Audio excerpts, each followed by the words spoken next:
ជនសំណងជីវិតថ្ងៃចៃដនណាវាសនាផ្លាយលោហៈមេតាដែលអងសង្ខារយល់យើងទាំងពីរឆ្លងអត់ថាណាអំពលผ่านអំពលរួមវាសនាសាងឬគល់ផុតផលពីអមរេកាសូមប្រកាសដល់ទេវតាជួយចាំរឿងស្នេហាកណ្ដាលដួងចិត្តនៃខ្ញុំសូមឲ្យចិន្តានៃបុព្វាក្រពុំ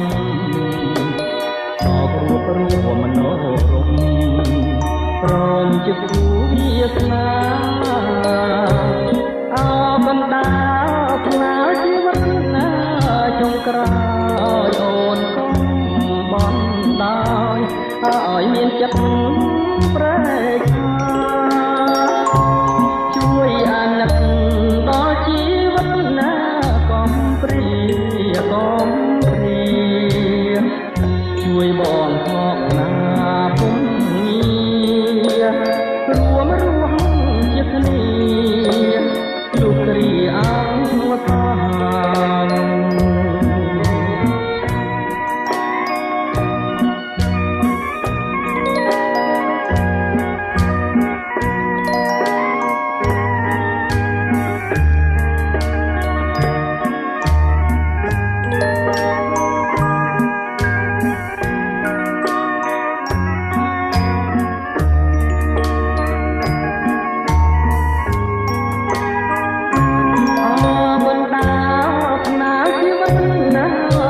ក្រោយអូន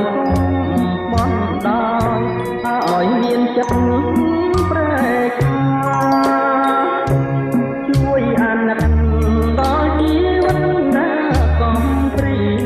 បំព្រាជួយបងខកណាពុំងាររួមរស់ជាគ្នាលោកគ្រាអង្គតា